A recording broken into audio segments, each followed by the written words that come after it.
athlete I admire, you can think of like Kobe Bryant, right? He would practice 1,000 jump shots like the same spot. Yeah. So I watched a podcast of someone who trained with him recently. Yeah. Corey McGetty was one of the, he's Clippers players. So he told him, he's a Clippers suck so bad, so I will train with you because you won't beat me anyway. So he didn't want to train with his peers, like a T-Mac or something. And then he said they were in there for 2 hours. They had one move, pump, fade, pump, fade. Yeah. He said, I was bored out of my mind. Yeah. And then Kobe was drenched in sweat, pump, fade, at one spot. Yeah. And it was like, I mean, I was tired, but I was also bored. Yeah, you know, that's what we were doing. We were given a plan. We were told to execute every day. Yeah. And basically, you know, I really couldn't live up to the standard they were set for me. And I felt hopeless because I felt like no matter how hard I try, it's so far from what they wanted. And I obviously naturally I started to doubt myself. Maybe I should just give up and maybe I should just quit. Maybe I'm just not made for this. And then all the self-talk. Yes. Even though, you know, on my bathroom mirror, I actually wrote 3 lines of "Don't be a fucking bitch." I wake up. So on your bathroom mirror, when you on wake my up, bathroom. You wake up, the first thing you see on mirror. On my mirror, "Don't be a fucking bitch." And then I will go training, and then I try my hardest, and coach be like, "No, stop acting like you're tired." And then, you know, that's the hard. And at the moment, I thought this is the hardest I tried. This is I can't go beyond it. Like in my mind, I was thinking that way. So mind's a limiting factor in a way. Yeah. So basically, and there are couple like events that the best hub is basically there's one time we were sparring, and after sparring my legs got kicked so much I was just bruises on it. So there's so much bruise on it, and then I went home, decided to do an ice tub.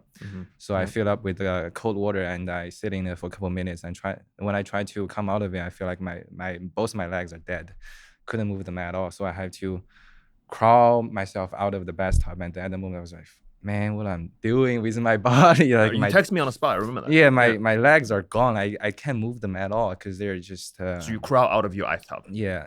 And it just felt bad. And then immediately the next day, unfortunately, the goal of that day's training is leg kicks, and then while my legs were gone, we were supposed to just throw leg kicks nonstop. And then I told coach yesterday sparring just killed my legs. I had no power in my leg kicks anymore.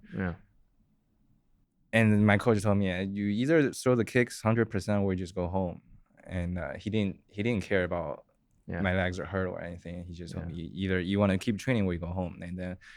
And I was like, okay, fine, I will try my best and keep throwing. And so that was the time I was kind of throwing into a scenario like, should I keep going? Like they, in a way, they successfully put me in a scenario that I was really struggling, and the self-doubt started to accumulate, you know, which also when you get beat in an actual fight, you know, self-doubt will start to come too.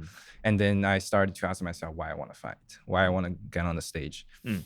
It was a tough journey, and then at the end, there's this strong emotion coming from the bottom of my heart, is that I don't want to be a bitch. It's there's no logic or reasoning behind it. It's just like a strong emotion. You want to have the self-respect to yourself. Yes, and if I give up right now, I have so many excuses because, you know, I'm software-engineer. I need to preserve my brain to work, right? I can't take punches in my head all the time, and there are so many excuses I can do, and they're legit. But I know I stay true to myself, stay honest to myself. I know that if I give up, then the only reason is I'm scared. I'm scared of the fight. I'm scared of the work I have to put into fight. And once I realized that, I came to this conclusion that I either die in the training camp or I finish it. There's only 2 options. I have to do it. So I either finish or die while doing it. So in a sense, continuing on the earlier discussion on I was trapped in nihilism. That moment was really is a fundamental pivot for me, because it's the first time I was not afraid of death anymore because I feel like This sucks. This sucks, and but I'm also doing something I really want to do, and I kind of accept this worst consequences it can bring to me.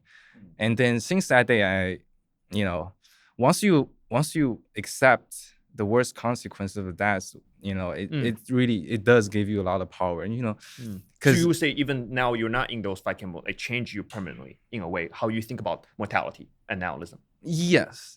Okay. You know, doing I get it, because you're so, I mean, your legs were not moving out of the ice tub. Yeah. But like 2 years post now, a year and a half post now, it still gives me, it changes how I think of things. Okay. Because, you know, when I was doing it, when things get hard, I will ask myself, what's the worst can happen? You know, you find out who you truly are. Yeah. You know, what's the worst can happen? Die. Okay, fine. I accept it already. So I was even at a certain point during the training camp, I was hoping to just pass out in front of my coach just to show him how much I was trying. But you actually did not pass out. Yeah, dude, so human body is actually a lot more robust. I never passed out. This is one of the things that I hope I did. You said you're going to throw up, right? I think you told them you're going to throw up, you're going to black out. Yeah. None of that actually happened. Yeah, okay. You feel like you're going to black out. Yes. But you did not. Never, yes. Okay. So which also leads to the later realization is that, you know, our mental is our actually biggest enemy or our biggest prison.